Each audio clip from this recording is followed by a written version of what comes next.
안녕하세요. 뉴스반장입니다. 내년 총선에서 실력 있는 사람, 유능한 사람이 꼭 공천될 수 있도록 시스템 공천을 확립해서 지켜나갈 것입니다.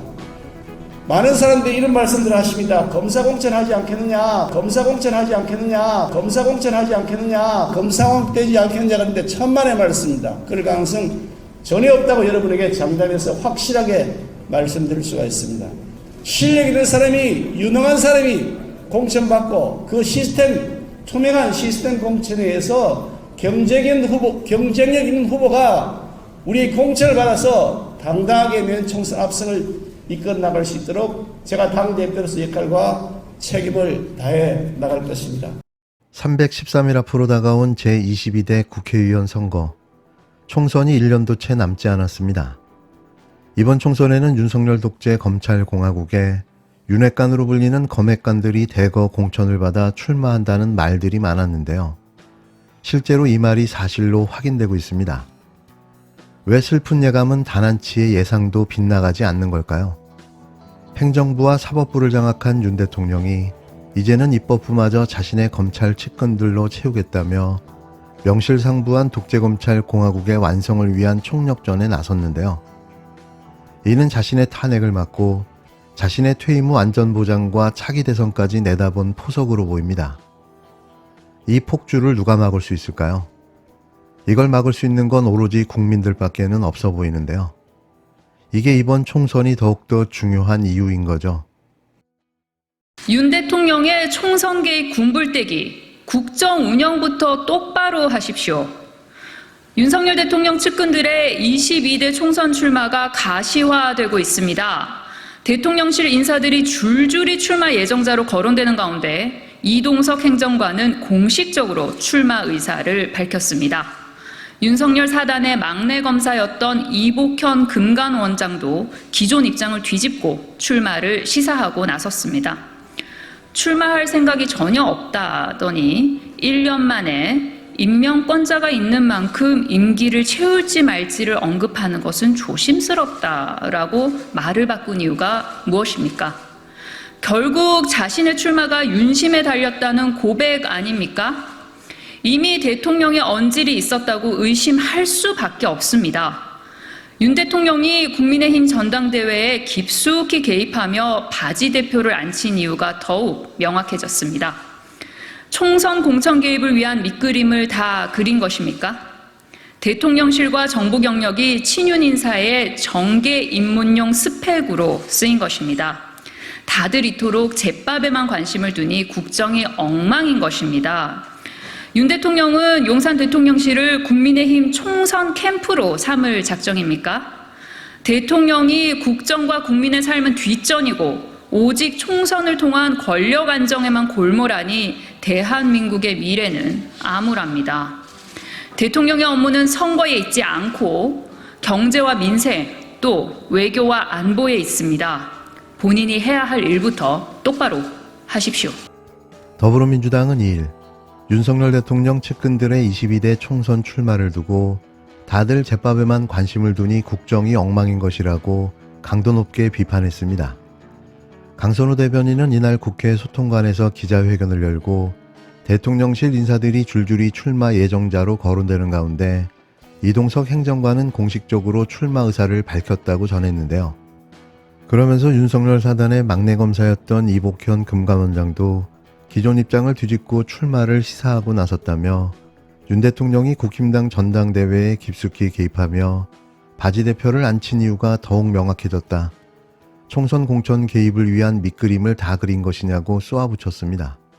또 대통령실과 정부 경력이 친윤 인사의 정계 입문용 스펙으로 쓰인 것이라며 윤 대통령은 용산 대통령실을 국힘당 총선 캠프로 삼을 작정인가? 대통령이 국정과 국민의 삶은 뒷전이고 오직 총선을 통한 국정 안정에만 골몰하니 대한민국의 미래는 암울하다고 맹비난했습니다. 이어 대통령의 업무는 선거에 있지 않고 경제와 민생, 또 외교와 안보에 있다며 본인이 해야 할 일을 똑바로 하라고 목소리를 높였는데요. 언제까지 검찰청장의 대통령 놀이를 지켜봐야 하는 걸까요? 대한민국이 초보 대통령의 놀이터가 되어버린 지금 여기에 자신의 측근까지 꼽아넣기 하겠다고 나섰는데요. 대체 이러는 이유가 뭘까요? 대한민국이 당신 겁니까? 우라통이 터집니다. 빈손 감사의 결과야말로 저에 대한 감사가 불법적인 표적 감사였고 사태 압박을 위한 불순한 목적에서 이루어진 감사라는 것을 입증합니다. 결국 지난 감사원의 감사는 정치감사, 보복감사, 표적감사였다는 사실만 확인됐습니다.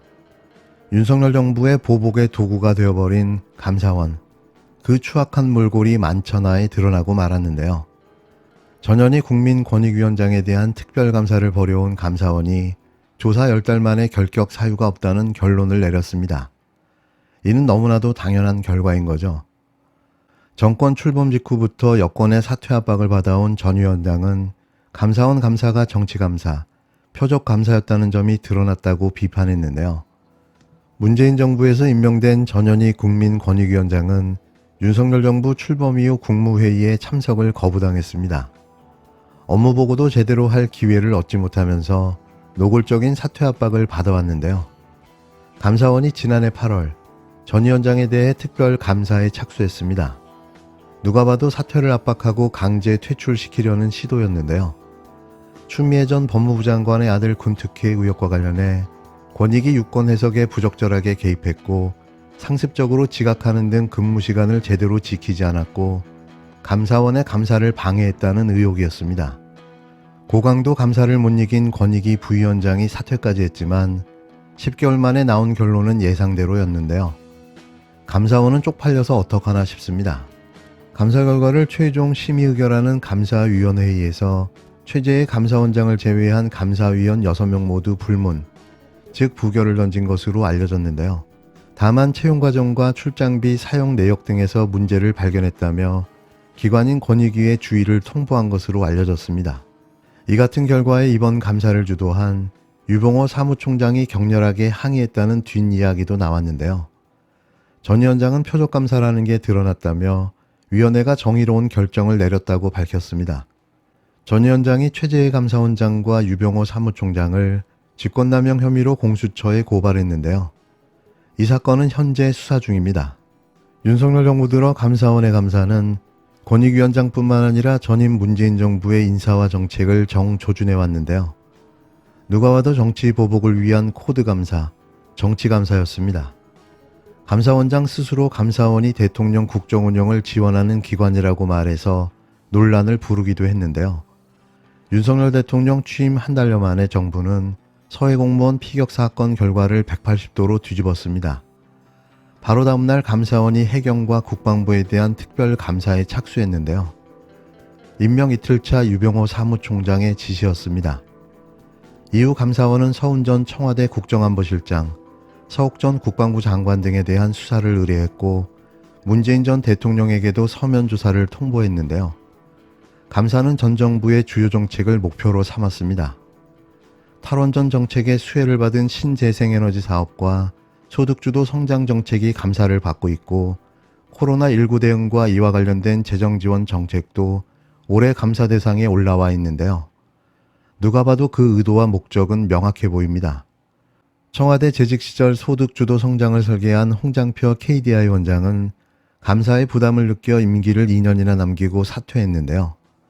감사가 보복이라는 말까지 나오고 있습니다. 전 정부에서 임명됐다 최근 형사 기소를 이유로 면직된 한상혁 전 방송통신위원장도 감사원 감사가 시작됐는데요. 감사원은 직무 독립성을 가진 헌법기관으로 정치적 중립성을 요구받는데요. 감사원장 스스로 논란을 일으키고 있는 거죠. 정권 초기 전 정부 인사 찍어내기에 감사원이 앞장선 모양새가 되면서 스스로 독립성을 훼손하고 표적감사에 나섰다는 비판이 이어지고 있는데요. 5년짜리 임기의 공무원들이 겁이 없습니다. 이 죗값을 다 어떻게 받으려 하는 걸까요? 정권이 바뀌면 무사하겠습니까? 이런 불법적 감사를 자행하고도 말이죠.